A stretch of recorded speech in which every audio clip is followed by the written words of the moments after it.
Praise the lord. ఈరోజు మనం ధ్యానించుకోబోయేటువంటి అంశం ఉపవాస ప్రార్థనలో శక్తి. యేసుక్రీస్తు ప్రభుల వారు ఈ ఉపవాసాన్ని క్రైస్తవ సంఘానికి అనుగ్రహించారు. అయితే ఈరోజు క్రైస్తవ సంఘం ఆ ఉపవాస ప్రార్థనని నెగ్లెక్ట్ చేస్తుంది. అయితే ఆ ఉపవాస ప్రార్థనని మన యొక్క జీవితంలోనూ కూడా చేయమని యేసుక్రీస్తు ప్రభుల వారు ఆ ఉపవాస ప్రార్థన అనే ఆయుధాన్ని ఈరోజు మనందరికీ అనుగ్రహించారు. ఈరోజు యావ ప్రపంచంలో ఉన్న ప్రతి క్రైస్తవ బిడ్డకి కూడా నిత్యమైన కట్టడ. ఈ ఉపవాసం మనం ఎందుకు చేయాలి అనే అంశం మీద ఒకసారి మనం చూస్తే, ఉపవాసం మన యొక్క జీవితంలో దేవుని యొక్క గైడెన్స్ కొరకు, దేవుని యొక్క మాట కొరకు, మన యొక్క హృదయం ప్రిపేర్ అవుట్ కొరకు మనం ఉపవాసం చేయాలి.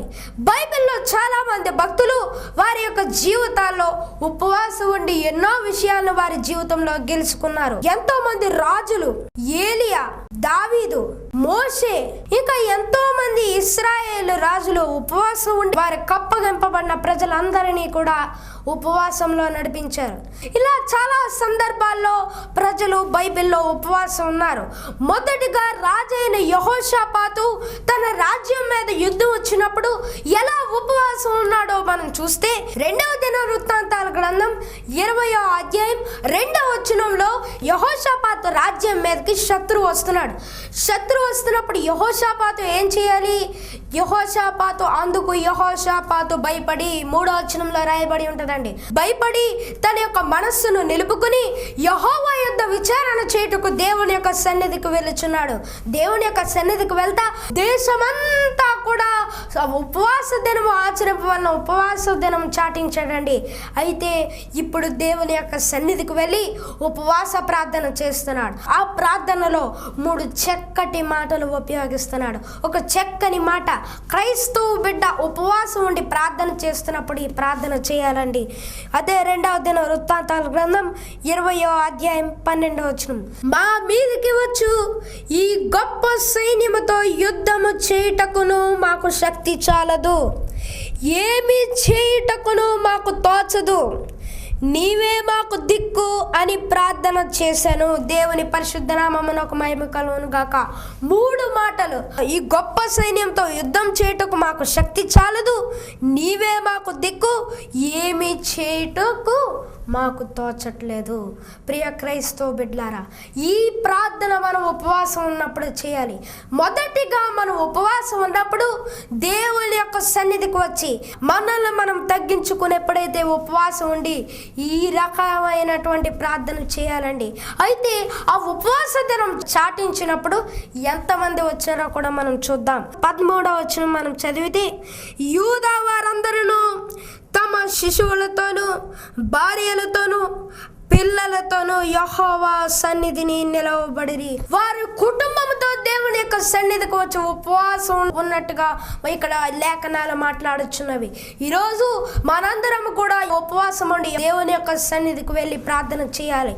ఎప్పుడైతే యెహోషాపాతు ఉపవాసం ఉండి ప్రార్థన చేశాడో ఇక్కడ శత్రువులపై జయం వచ్చిందండి.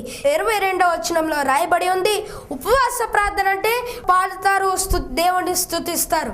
అయితే 22వ వచనంలో రాయబడి ఉంటుంది, వారు పాడుటకును స్తుతించుటకును మొదలు పెట్టగా, ఎప్పుడైతే వారు ఉపవాస ప్రార్థన చేసి స్తుతించడం మొదలు పెట్టారో యెహోవా వారి మీదకి వచ్చిన శత్రువులందరి మీద మాటుగాండ్రును పెట్టిన గనుక వారు హతులైరి. దేవుని పరిశుద్ధ నామమునకు మహిమ కలుగును గాక.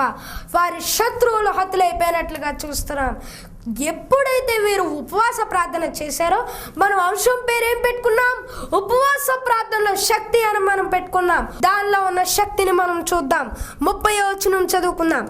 ఈ ప్రకారము అతని దేవుడు చుట్టూనున్న వారిని జయించి అతనికి నెమ్మదిని అనుగ్రహింపగా యెహోషాపాతు రాజ్యము నిమ్మలముగా ఉండెను.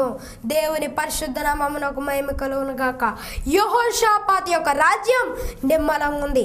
యెహోషాపాతు రాజ్యానికి సాదృశ్యం ఈరోజు మన యొక్క కుటుంబం అవనివ్వండి, మన సంఘం అవనివ్వండి, మన సమాజం అవనివ్వండి, మనందరము కూడా రకరకాల సమస్యలతో ఒకవేళ శత్రువులు పీడిస్తూ ఉంటారు మనల్ని. అటువంటి సమయంలో ఏం చేయాలి? అక్కడ యెహోషాపాతు కోరుకోవాలంటే మిలిటరీ ఎయిడ్ కోరుకోలేదు, మానవుని యొక్క సహకారం కోరుకోలేదు. కోరుకోవాలంటే ఆ రెండు కోరుకోవచ్చు, కానీ కోరుకోలేదు. దేవుని యొక్క సహకారం కొరకు తాను ప్రార్థిస్తాడు. అలాగే ఈరోజు మనకి చిన్న సమస్య వస్తే మానవులతో సంప్రదిస్తాం, కానీ అటువంటి కష్టతరమైనటువంటి పరిస్థితిలో దేవుని యొక్క సన్నిధికి వచ్చి మనల్ని మనం దుఃఖపరుచుకొని మన యొక్క హృదయాన్ని దేవుని యొక్క సన్నిధిలో పెట్టి యెహోషాపాతు చేసిన ప్రార్థన మనం ఎప్పుడైతే చేస్తామో ఈరోజు మనందరి జీవితాల్లో కూడా విడుదల అనుగ్రహించే దేవుడు, మన యొక్క జీవితంలో సాతానుపై అపవాదిపై జయం అనుగ్రహించే దేవుడు. రాజైన యెహోషాపాతును మనం చూసాం, ఉపవాస ప్రార్థన ద్వారా జయించాడు. ఉపవాసం చరిత్రని మారుస్తుంది. ఎస్తేరు కాలంలో యూదా ప్రజలలో చరిత్రని ఉపవాసం మార్చిందండి. ఎందుకంటే ఎస్తేరు గ్రంథం 4వ అధ్యాయం 15 నుంచి 17 వచనాల్లో దాని ముందు అధ్యాయంలో రాయబడి ఉంటుంది, హామాను యూదుల్ని సర్వనాశనం చేయాలి, సమూల నాశనం చేయాలని ప్లాన్ చేశాడు. ఎలాగోలాగా రాజుతో చెప్పి ఆ యొక్క తాకీదుని కూడా రాయించేశాడండి. అయితే ఈ విషయం తెలుసుకున్న మొర్దెకై ఎస్తేరు దగ్గరకు వచ్చి ఇలాగా మన యొక్క ప్రజల్ని నాశనం చేయాలని వారు పన్నాగం పన్నారని మొర్దెకై ఎస్తేరు దగ్గరకు వచ్చి చెప్తాడు. ఆనాడు ఎస్తేరు ఏం చేస్తుంది? నీవు వెళ్ళి మొత్తం యూదులందరికీ ఉపవాస దినం చెప్పు. వారు ఉపవాసం ఉంటారు, నేను ఉపవాసం ఉంటాను, నా పనికత్తులు ఉపవాసం ఉంటారు. 3 రోజులు వీళ్ళు ఇక్కడ ఉపవాసం ఉండి 3వ రోజు రాజు దగ్గరకు వెళ్తే రాజు అడుగుచున్నాడండి, ఎస్తేరు నీకేమి కావాలను? దేవుని పరిశుద్ధ నామమునకు మహిమ కలుగును కాక, నీ మనవి ఏంటి అని రాజు అడిగాడండి. అలాగే ప్రియ క్రైస్తవ బిడ్డలారా, ఆ ఉపవాస ప్రార్థన ఎప్పుడైతే చేశారో ఆ ఉపవాస ప్రార్థనలో ఉన్న శక్తి రాజు యొక్క మనసును మార్చేసి ఎస్తేరు నీకేమి కావాలని అడిగితే అప్పుడు రాజుతో ఎప్పుడైతే తన బాధంతా చెప్పుకుందో దాని యొక్క ప్రజలందరినీ కూడా కాపాడుకున్నట్లుగా చూస్తున్నాం. ప్రియ క్రైస్తవ బిడ్డలారా, ఈరోజు మనం ఎప్పుడైతే దేవుడి యొక్క సముఖంలో ఈరోజు మనం వార్తల్లో చూస్తున్నాం ఎంతమంది క్రైస్తవుల్ని హింసిస్తున్నారు, అమ్మో అమ్మో అనుకుంటున్నాం. ఈరోజు మనం ఏం చేస్తున్నాం? ఎప్పుడైతే మనం దేవుడి యొక్క సముఖంలో ఆ బాధపడుచున్న క్రైస్తవుల కొరకు ప్రార్థన చేస్తున్నామా? ఆ క్రైస్తవుల కొరకు విజ్ఞాపన చేస్తున్నావా? మనల్ని మనం ప్రశ్నించుకోవాలి. ఉపవాస ప్రార్థన చేస్తున్నామా? మనల్ని మనం ప్రశ్నించుకోవాలి. ఆ ఎస్తేరు ఏం చేసిందండి? తన యొక్క ప్రజల కొరకు ఉపవాస ప్రార్థన చేసి తను మాదిరికరంగా మనకున్నట్లుగా చూస్తున్నాం. ఎందుకంటే రాజు రాసిన తాకీదును ఏ మానవుడు రాజు యొక్క తాకీదు మార్చలేడంటే అది చరిత్రను మార్చడం అంటే రాజు చేత్తో రాయబడిన తాకీదు మార్చబడి యూదులందరూ రక్షింపబడ్డారండి. ఎస్తేరు తన ప్రజల కోసం ప్రార్థన చేసిన తన ప్రజలందరినీ కాపాడుకోగలిగింది. కాబట్టి ఎస్తేరు మనకి మాదిరిగా ఉంది. ఈరోజు మనము కూడా దేవునికి క్రైస్తవులు పడే శ్రమలు చూసి ఎవరైనా ప్రార్థన చేయగలుగుతున్నారా? ఎస్తేరు వంటి స్త్రీ పురుషులు దేవునికి కావాలండి. వారు క్రైస్తవ సంఘంలో ఎప్పుడైతే ఉంటారో సంఘం కూడా అభివృద్ధి పరచబడుతుంది. అయితే ఎస్తేరుని చూసాం, తన యొక్క ప్రజల కోసం ప్రార్థన చేసింది. పాత నిబంధనలో ఉన్న భక్తులను చూసాం, వారు ఉపవాసం ద్వారా వారి యొక్క జీవితంలో విడుదల పొందుకున్నారు. కొత్త నిబంధన కాలంలో యేసు క్రీస్తు ప్రభుల వారు ఆయన పబ్లిక్ మినిస్ట్రీ స్టార్ట్ చేయకముందు పబ్లిక్ మినిస్ట్రీ కొరకు ఉపవాసం ఉన్నారు. దేవుని యొక్క కుమారుడు కదా, ఆయనకి ఎందుకు ఉపవాసం అవసరం వచ్చిందని మనలో ఒక సందేహం రావచ్చు. యేసు క్రీస్తు ప్రభుల వారు ఉపవాసం ఉండక మునుపు యోర్దాను నదిలో బాప్తిసం ఇచ్చి యోహాను చేత బాప్తిస్మం పొంది యోర్దాను నది వద్దకు వచ్చినప్పుడు పరిశుద్ధాత్మ ఆయన మీద దిగిన అని రాయబడి ఉంటది. అంటే ఆయన ఆత్మ పూర్ణుడు. ఆ ఆత్మతోనే ఆయన అరణ్యంలోనికి నడిపింపబడే అరణ్యంలో 40 రోజులు ఉపవాసం ఉన్నారండి. ఉపవాసం ఉండి ఆత్మ పూర్ణుడై వెళ్ళారు. ఉపవాసం ఉన్నప్పుడు సాతాను చేత శోధింపబడినప్పటికీ ఆ అపవాదిని ఈ ఉపవాస ప్రార్థనలో ఉన్న శక్తి ద్వారా జయించారండి.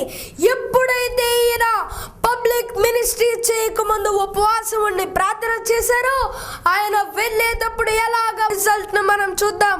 అదే లూకా సువార్త 4వ అధ్యాయం 14వ వచనం. అప్పుడు యేసు ఆత్మ బలముతో గలిలయకు తిరిగి వెళ్ళెను. దేవుని పరిశుద్ధ నామమునకు మహిమ కలుగును అనుగ్రహించును గాక. ఆత్మ పూర్ణుడై వెళ్ళి ఆత్మ బలముతో ఆత్మశక్తితో అప్పుడే ఆయన యొక్క పబ్లిక్ మినిస్ట్రీలో పవర్ రిలీజ్ అయిందండి. ఆత్మశక్తి రిలీజ్ అయింది. ఈరోజు ఈ టీవీ ప్రోగ్రామ్ చూస్తున్న మీ యొక్క జీవితాల్లో యేసు క్రీస్తు ప్రభుల వారి ఆత్మ బలం ఉపవాసం ద్వారా మీ జీవితంలో రిలీజ్ అవ్వాలి. అయితే యేసు క్రీస్తు ప్రభుల వారు ఎందుకు సాతానుతో పోరాడవలసి వచ్చిందంటే, ఎలాగో అపవాదితో తర్వాత పబ్లిక్ మినిస్ట్రీలో స్వస్థతలు చేస్తూ పోరాడుతూ ఉండాలి. అయితే ఇది ప్రిపరేషన్ అన్నమాట అండి. ఉపవాసం ద్వారా ప్రిపేర్ అయ్యారండి. కాబట్టి ఇక్కడ కూడా యేసు క్రీస్తు ప్రభుల వారు ఉపవాసం ద్వారా ఆయన జీవితంలో పబ్లిక్ మినిస్ట్రీలో పవర్ రిలీజ్ అయింది. అయితే యేసు క్రీస్తు ప్రభుల వారు ఆ ఉపవాసంలో ఉన్న శక్తిని ఈరోజు మనందరికీ కూడా నేర్పిస్తున్నారు. ఇప్పుడు ఉపవాసం మనం చేయాలా వద్దా అండి? చేయాలి. అయితే యోవేలు భక్తుడు ఒక చక్కని మాట చెప్పుచున్నాడు. యోవేలు గ్రంథం 2వ అధ్యాయం 12వ వచనం మనం చదువుకుందాం. ఇప్పుడైనను మీరు ఉపవాసం ఉండి కన్నీరు విడుచుచు దుఃఖించుచు మనఃపూర్వకముగా తిరిగి నా యొద్దకు రండి. ప్రియ క్రైస్తవ బిడ్డలారా, ఒకవేళ ఇప్పటి వరకు మీరు ఉపవాసం చేయలేదేమో, కనీసం ఈ యొక్క వాక్యం ద్వారా ఈరోజు ఈ టీవీ ప్రోగ్రాం ద్వారా ప్రభు మీతో మాట్లాడారు. కాబట్టి ఇప్పటికైనా ఇప్పటి నుండైనా ఈ యొక్క ఉపవాస ప్రార్థన మన జీవితంలో చేద్దాం. ఆ ఉపవాస ప్రార్థనలో ఉన్న శక్తి ప్రభు మనందరికీ అనుగ్రహించును గాక. ఆమేన్. మరి నేను చిన్న వయసులో వాక్య పరిచర్య చేయుచున్నాను కాబట్టి మీరందరూ సేవా పరిచర్యల కోసం ప్రార్థన చేయవలసిందిగా కోరుతున్నాను. ప్రభు నామం పేట మీ అందరికీ నా వందనాలు.